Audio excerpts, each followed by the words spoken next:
Okay, welcome to Pat's Cast, the unofficial Regina Pats podcast. We are a proud member of the Saskatchewan Podcast Network. I'm Matt. I'm Chris. And this is our episode for March the 1st, 2020. James Hamblin to the slot, a shot blocker save, rebound, what a glove save for Buskey off Ryan Chizowski. Sensational save with a gaping net, he reaches out with the left hand, what a stop. Chizowski can't believe it, look into the sky, what a save.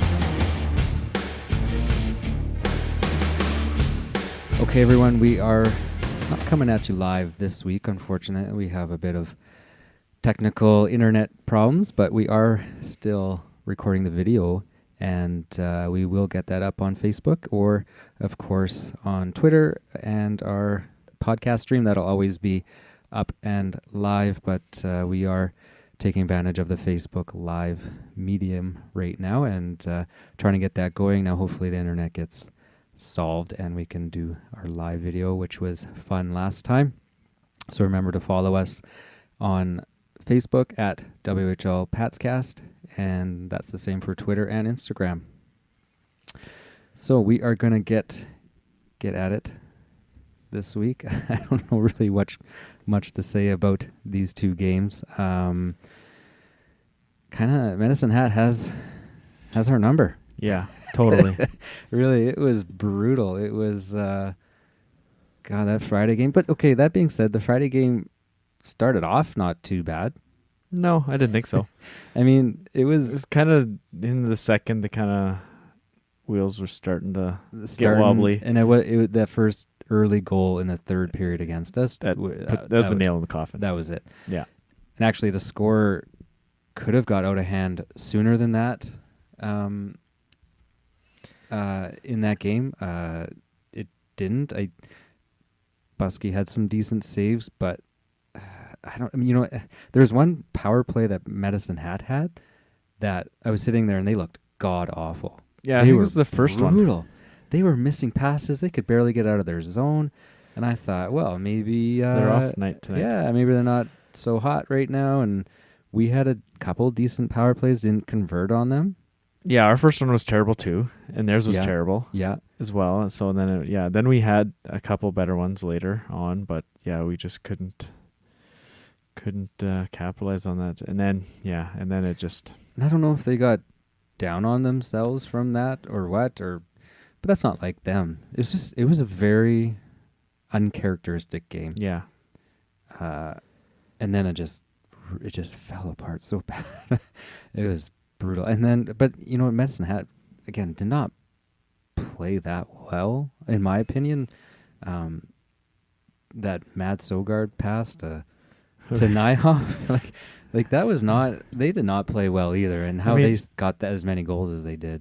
Yeah, it was their power play got clicking, right, and then it was. Kemp had three of the four were on the power play, and the power play I think had been struggling maybe a bit lately, missing Sillinger, but he came back and he looked pretty good out there. So yeah, he did. How long was he out for? A whole month. And he comes back in a goal and 2 assists? A goal and 2 assists, yeah. 3 points. Yeah, he looked good. Kemp looked great. I mean, 4 goals. They did not let up. No. Yeah. There was... They've played us... we've said how we've played against Edmonton, and we seem to step up against them. And whatever it is, Medicine Hat, if it's their speed, the way they play, just... absolutely exposes us. But you look at Edmonton, they had speed. You could tell that they were a much quicker team than us. It's just, I don't know. But the thing is, I don't know how quick you want to get to the Stoosh interview, but he kind of maybe explains it. Like he said they had a bad practice and it just rolled into the game. Let's just go into it. And we it's got a short one. It was a short one. And so on Monday after the Brandon win, or Sunday, whatever. Yeah, Sunday after the Brandon win, he gave us 10 minutes of his time. Right. And so on Friday night, Greg asked 2 questions, threw it to me. I asked 1 question, and then Greg asked 1 more, and it was kind of like, yep, this is it. And that was it. So you could tell he wasn't too happy at all. But Yeah, it was a minute and a half long, the interview. All right, we'll get into that. Dave, what has it been about those guys that they seem like they've kind of had your number this year so far? Well, I didn't think our last game was as bad an effort of the score. Tonight was a very poor effort from our players, right from our goaltender out. It's disappointing. I know where we are in the standings. I know all that, but for me, we've never had a lapse like that. We've always battled right to the end, no matter who it is, what situation we're in, momentum shifts, whatever team we're playing. And tonight was a disappointing sight to see our guys not rise to the challenge. How'd you see things kind of come unravel there towards the end? They started yesterday with a bad practice and it carried over into the game today, so they did it all to themselves. What do you say to them going into Medicine Hat for tomorrow night? Exactly that. Started in practice yesterday, carried over to the game tonight, and if you don't look at yourself in a mirror and find some character and some heart, it's going to be twice as bad tomorrow night. Do you look at being able to play them again tomorrow as a positive or a gut check type of thing? Gut check, character, see where we're at, see what we're made of. What did you feel about them going into Medicine Hat the next day? Were you excited for it or not? I don't know what to think because the team has responded. Like they haven't, other than the Medicine Hat Calgary 2 games in a row, they haven't really had a poor effort after another poor effort. So I was a little leery though. I was like, man, we haven't played that well against Medicine Hat all year. No. So, but hey, you got to give them credit. Like they went in. It may not have been the prettiest game, but they at least held them. Because you had to know. I was excited for it because I was interested in this game. I wanted to see what they were going to play for because it's not much more than their pride. Yes, really. Exactly. We obviously know Medicine Hat's got our number and can embarrass us, and this Saturday game at least was not an embarrassment. Yeah. I mean, you can look at some of a second period without a shot. Yeah. Not awesome. That's why I'm saying kind of it wasn't an embarrassment, but at least to hold them to 2 goals was fantastic.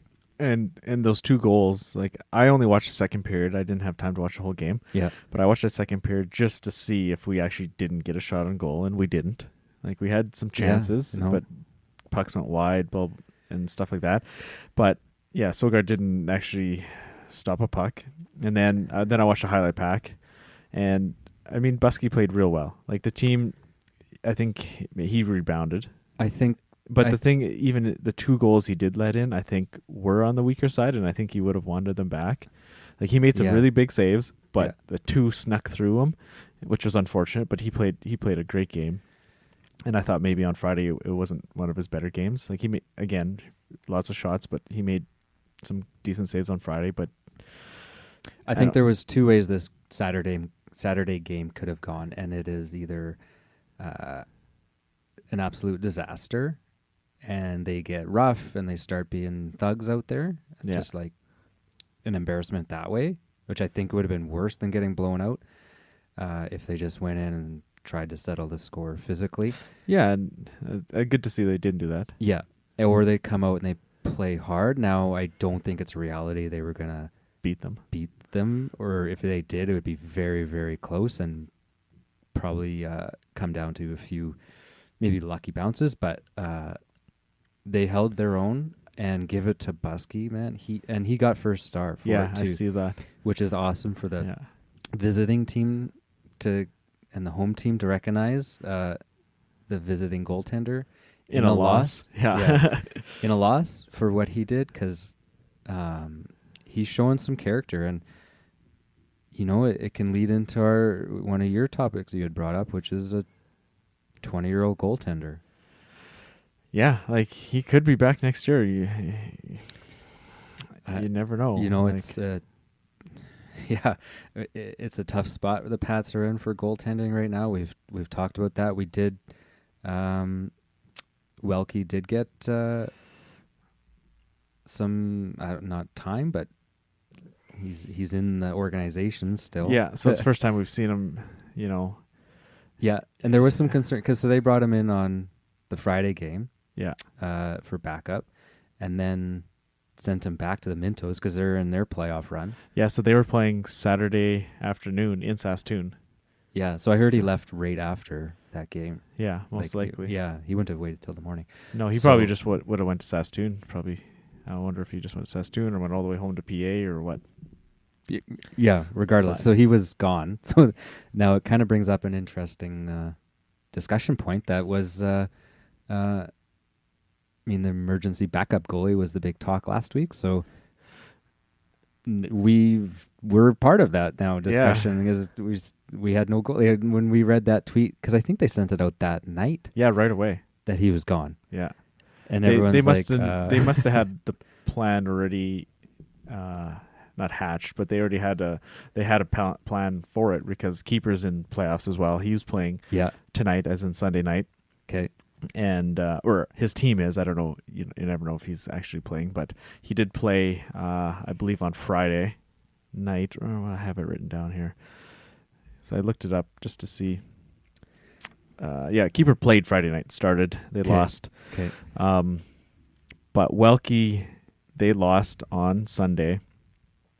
Or Saturday afternoon, pardon me. So he will be available on Tuesday, I think, to back up if Bellick is not. Oh, the Mintos are done then? The Mintos are done. They lost. Okay. They lost out. So maybe we'll actually get to see him. It's only going to be a few games. Who knows? Yeah, Who you knows? never know. Yeah. So if Bellick's not ready, I think we'll be okay now with Welke. He should be available for the rest of the season.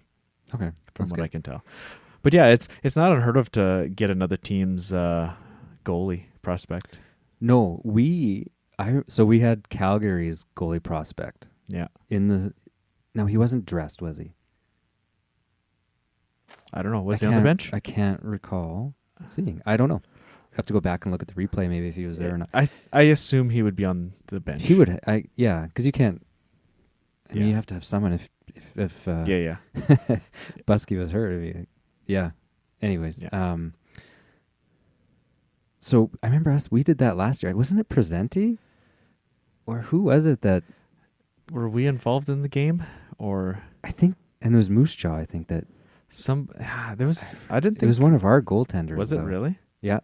Okay. Yeah. Presenti backed up for somebody? Presenti or... This is why we need live, because I'm sure someone could tweet that into us if we were broadcasting. I should have looked into that. I knew it happened last year, and I couldn't remember who it was or what teams it was. But now just with the recent NHL events, right? It's so much, big news. Yeah. So it was in our, but anyway, so anything else you want to say about those games? Other than... I don't know, you can talk to Pratt, and he it's a pretty quick interview there with Pratt, but it's nice to see them rebound, and he kind of talked about that, like, we got to man up. Tough one tonight. Seems like Medicine Hat, you just don't match up well against them. Yeah, they're a really fast team. They're good. I think they're probably one of the best in the league from what I've seen, but that doesn't excuse the way we play. Every time we play them, we don't do what we have to do, and they just capitalize on every chance. So is it a good thing you're playing them right away tomorrow night or not? Yeah. I mean, might as well see what we can do tomorrow night. I mean, we've been embarrassed by them 3 times in a row, so hopefully it sinks in that we have to do something different tomorrow night, and we just have to play the way we have against the top teams in the league. I mean, we've beaten really good teams in this league, but for some reason we don't play the same way against them. So Austin sounded like he had a good attitude going into that game. Now, one of the things, after we didn't get to it yet, Strush was kicked out of this game, the Saturday game. Right, okay, so I didn't see that. So in the third period, we got a bench minor, and it was Carson Denemy that served it, and it was after a goal. Must have been the second goal. And, Phil was saying, we got a bench minor, and then a little later he says... like for beaking or something. Something. And then a little later he says, Dave's walking down the tunnel, and he's gone. So, that was that. I don't know, and we were just saying the composure of the team looked good, and we were impressed that they bounced back. And then I don't know, the coach, it wasn't, and that is unlike him. Yeah. He you don't usually see that from him. Yeah, and that's kind of odd. Yeah, so I didn't see it, and you'd obviously, it's tough to see it on WHL Live what's actually happening away from the puck, right? Even Phil didn't necessarily see notice it. Yeah. So it couldn't have been obvious, dramatic, animated throwing the sticks and water bottles and under the ice, that sort of thing. He must have said something, Phil didn't even allude to maybe what it was, if it was a missed penalty or the goal shouldn't have counted. I didn't see anything. Who knows? Maybe, I don't know. Yeah. I don't know. Yeah, and it's kind of funny because actually Brent Sutter got kicked out that night as well. So two coaches, and you don't really hear coaches getting the boot much anymore. No, not. It's different, right? It's not like we said. It's not the '80s, the water bottles and the sticks and all that stuff going on. Yeah. So to have two in one night was kind of interesting. Yeah, and I don't know. Maybe we'll hear a little bit more about that at some point, but probably not actually. Right? Why would you? Yeah. I don't know. We didn't think we were anything going to come of this weekend. It was going to be a tough weekend, and like I said before, it's just nice to see them rebound and actually play a half decent game in Medicine Hat. Yeah, and not get embarrassed, like Pratt said. That's true. But looking forward, we are looking at kind of sad. I had to flip the calendar over to the last. Yeah, this is it. The last 3 weeks, last month of the season. So we're looking at kind of an odd Tuesday game, home game against Moose Jaw, and then a home and home again, this time against Saskatoon. So now the interesting thing about these last few games, so 9 games left total in the season, 4 more home games. We lost a little bit of ground on Red Deer. We're currently 3 points back. They also have 9 games left. I was looking at their schedule, so they got Swift a couple times, but they're playing some tough teams. They've got, I think, the Hat, Calgary, and Edmonton all mixed in there. So by my count, I gave them 2 wins against Swift, and then 2 more points, whether it's overtime wins or overtime losses, or maybe just squeaking one out on someone. But so by my count, we as the Pats need to get 10 points out of a possible 18 remaining in order to get ahead of Red Deer. Now, does getting ahead of them really make a huge difference anymore? I don't think so. Other than you spoke to the cash bonus if you're the first team out. Of some sort, yeah. How much that is, or if it's true, we don't know for sure. Maybe we'll try and get some insider information on that at some point. But that's I don't know. I don't know why I want to beat them. I just do. Yeah, just be nice to be. That you're gonna finish as high as in the standings as you. I think that's been their target for a while, is to be in that spot, the first team out of the playoffs. I know that sounds weird, but I think maybe that's kind of what they've been shooting for. Once the playoffs were out of the picture, but because they always said we have this team on our sights and we want to catch them and pass them, and Red Deer's been that team now for a while. So it's not impossible when you look at the games left, right? Moose Jaw, we have 3 against Moose Jaw, so theoretically that should be, they're going to play us hard. But regardless, that's 6 out of the 10 points that I say we need. Yeah, and then, maybe 5, maybe an overtime loss or something, but it'd be nice to get 6 points off them. Real nice. And we've beat Saskatoon, so why not one more? Yeah. And then that leaves some games against Winnipeg and Brandon. I don't know if Brandon plays us tough, but close. Yeah, we've beat them. Winnipeg. We haven't seen them in a while. Yeah. So we'll see. We've not played well there lately, but the last few games, but so that's I kind of counted up the games left and where it could be, but not many. No, I know, right? 4 home games. Yeah, that's it. Sad. It's too bad. So coming into talking about the other teams in the schedule, so Moose Jaw and Swift Current both didn't have a win in February. Yeah, and they played back to back. Yeah, and they played what? the 28th and 29th. Yeah. So Moose Jaw swept both those. So They Swift did. Current's on a 14-game losing streak and a straight 14 losing, like not an overtime loss or shootout loss. They haven't collected any points in the last 14 games. Yeah, a little bit of a line brawl, goalie Yeah, fight. the goalie fight. Which yeah. I had tweeted, there wasn't a lot of contact made. in No, that I fight. don't think so. But I said, you know what? Nothing wrong with that. Nobody got hurt. No. We got fun out of it. Hey, there's a little bit of like WWE almost feel to it. They were just, it was like no contact, but they're swinging. Yeah. It was kind of tough funny. to reach through with all the gear and stuff, right? But And both teams got fined for that as yes, well. they did. What, $500? And then One was I think $5 Swift and got one- a little extra. One was 1,000, one was 5. Oh, 500. was that much. So as I said, they played on the 29th, a leap year. Okay, yeah. So I started thinking. Now I had two.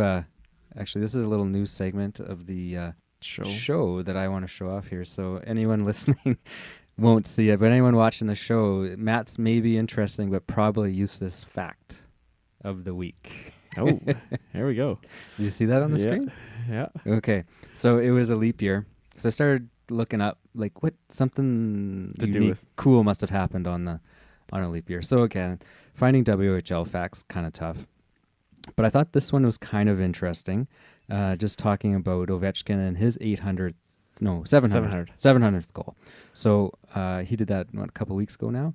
Now on the 29th, on this day, the 29th, in 1980, future Hockey Hall of Fame right winger Gordie Howe scores his third in the third period to become the first NHL player to score 800 career goals.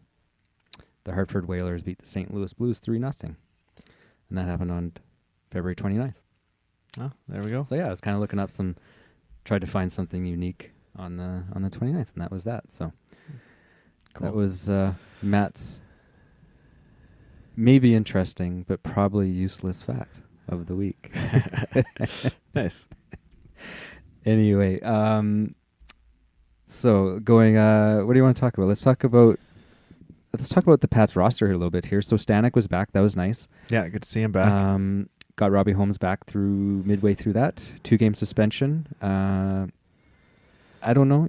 I saw another hit to the head suspension. It was 2 games. I think that might be their precedent. Hits to the head, 2 games. All right. I saw another fair one last night or the week, sometime this week. Guy got 2 games. So I guess if it's going to be standardized, then that's fine. We were just kind of upset more about the shortened one for the Everett player. Yeah, I know Yeah, but I mean, it was 8 games. It's it not was a like- long one. Yeah, It was long, but that's set. Like we said, it set a precedent, and we've never seen that before, which Yeah. is really odd, right? unfortunately, it looked like Chorney's injured. I guess we'll have to wait till Tuesday, see what that injury is. I was listening to the post game of the first game against Medicine Hat.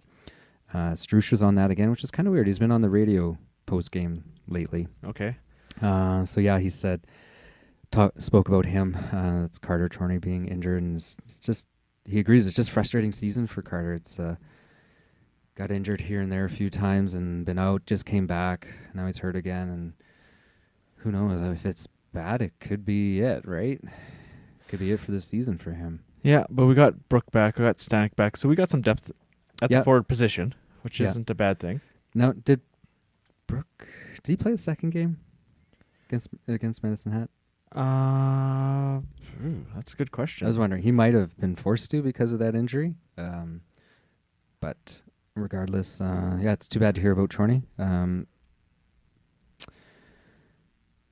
Yeah.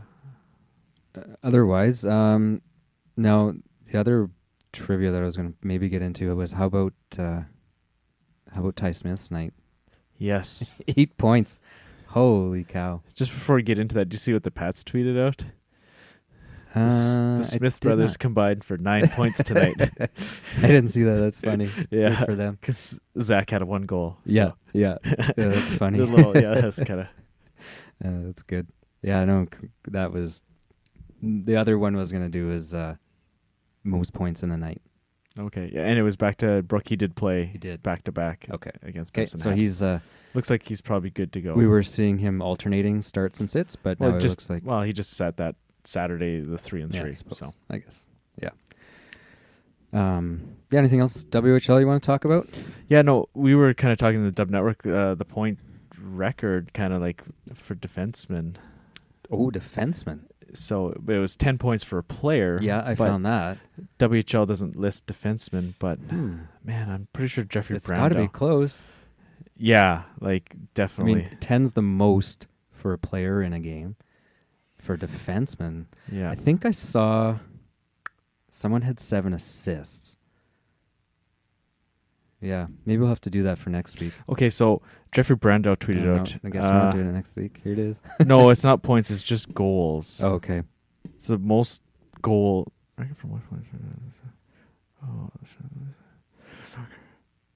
Yeah, there's no. He can't find a record for most points. Like I mean, this guy For a has. defenseman. Yeah, but he has goals as 4. Last done by Braden Coburn in 2005.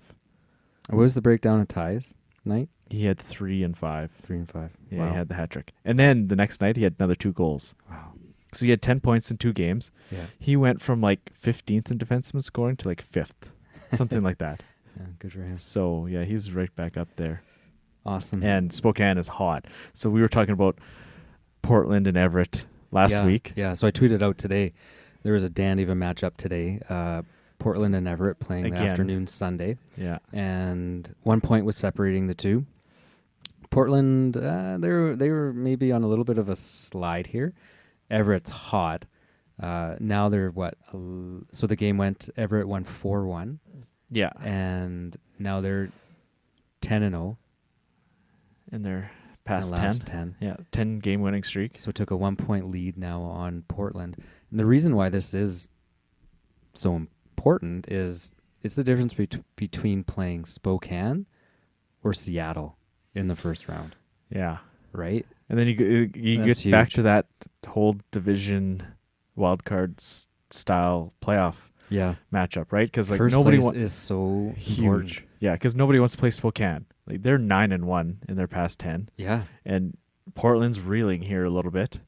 And yeah, like do you want to play Seattle, who's 23-30-7, or do you want Yeah. to play Spokane, who's 37-18, Yeah, that's And it- obvious, right? and 9 of their last 10? Yeah. Yeah, Yeah. Seattle's got a losing record. yeah. And Yeah. Spokane just seem to be rolling. They took them a Oh. while to get going, and And you've got players like that on Yeah. that team? Like, geez. yeah. So you got Ty Smith, it's just awesome from the back end, and then you got Adam Beckman, who's the leading scorer in the Yeah. whole league. Yeah. Right? I do not want to play them. And No, yeah. I mean you'll get him in the second round, but Still, yeah. at least you hold off until the second round, right? Absolutely. Wow. Yeah. Eli So that- Zumak there, 4th in assists in the Yeah. league, Yeah. and yeah, definitely. Yeah. Anyways, another thing I want to talk about is CIS and how. So U of S won. They beat. Yeah, They UBC. beat UBC.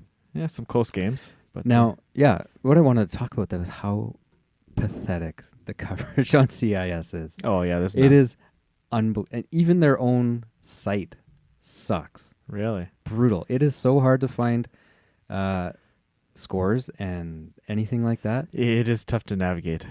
Like you go, oh, I'm going to click scores. And it goes like it's the whole season. It It starts in starts as September. yes. And you're like, are you I freaking know. kidding me? Because I was trying to look up some stats when we were talking about it last show, Yeah. and because you were talking about the shots and the wins, so Yeah, I knew that was going yeah. to be like the stat of the thing of the week, and so I was looking up the Ryland Toast stats, and yeah, it was pretty difficult to figure it out. Yeah. It is brutal. So I thought, okay, Sportsnet, they cover it.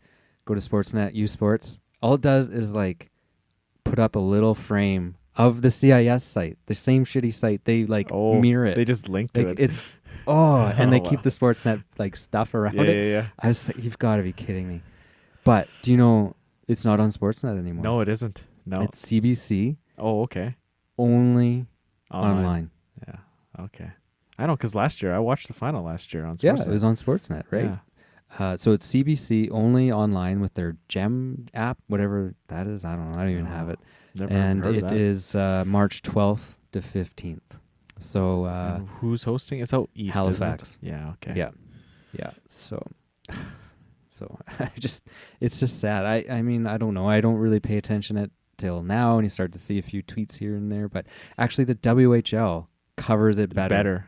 They're tweeting it out. They're doing the work. Like, Yeah. good for them, because it's all their alum mostly, right? Yeah. Exactly. So that's nice. And I'm glad they do that. That actually is. Well, that's pretty. They're promoting stand that up. because they need to promote that. True. Yeah. That's a big selling feature for them. Yes, exactly. Yeah. That's like, what's the difference between the NCAA and the WHL? Well, here's our kind of, I don't know what the word is. Here's our caveat to not going to school while playing. You get school after. You get school after the fact. Yeah. So here's a little teaser. I talked to Austin Pratt about that for next year. So Ooh. That'll be on my weekly feature coming out this week. So you can read Right about on. it there, and we can discuss it next week. Sure, absolutely.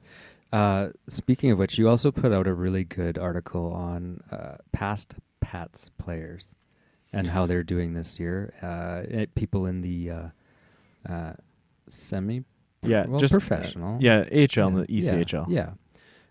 So that's a really good read on Dub Network. If you can get over and read that. That was really good. Another thing, do we want to tease this a little bit? I don't know where it's at. Or discussion with Matt Rowe possibly coming up. Yeah, I think we're still going to do that. Yeah. Matt's been looking at prospects of the Pats. He'll give us an update on some of the Pats prospects he's seen, and maybe some of these draft eligible guys that we're going to have a shot at, because we've got that Swift Current pick, right? So it's going to be a top 2 pick. Yep. And yeah, well, Connor Bedard sounds like he's pretty good. He does. So Yeah. we'll have a 50-50 shot at getting him, or whatever the odds are, but whatever. We have a chance of getting him. Yep, totally. So Good. Anything else you want to talk about? yeah, again, back to Dub Network. They've been pumping out some good stuff. And one guy that we've seen a little bit of, Jaden Joseph, he was here for a brief stint. Yep. He sat down with Glenn Erickson out of Medicine Hat for an hour interview. So you might have seen it. I've retweeted it. And it's in 3 parts. Three-parter, yeah. Yeah. And it's, so if you go there thinking it's a long article, their articles aren't super long, but there's audio. So it was just easier for them to cut the audio and put the audio in. So it's really not edited. They're just talking, and then Glenn just frames it with, some more some writing around the article. So it's, I think the one is 15 minutes long, is the longest one. But and then they've got other guys' interviews as well in there, like coaches and stuff. So it's really good, and because he's been all over. Like, he started in Lethbridge, tough trade to come here, from he's had a journey. Yeah, and then to Vancouver, the big run with Vancouver, and then they had all those 19s on that run with Vancouver. Yeah. He starts in Moose Jaw, and he knew, if I play good, I can help these guys out, and then maybe I'll get a chance to go somewhere. And then he gets traded to Kelowna, and then, Kelowna Memorial Cup host. Here we go. And then that whole situation this year, and then he gets Delta Tri-City. So it's quite a journey for him, and he really has, yeah. But he's the active player with the most playoff games? Yes, he is correct? the active leader. Yeah, so that's going to end this year. Somebody else will pass him, but because they're obviously not going to catch the anyone.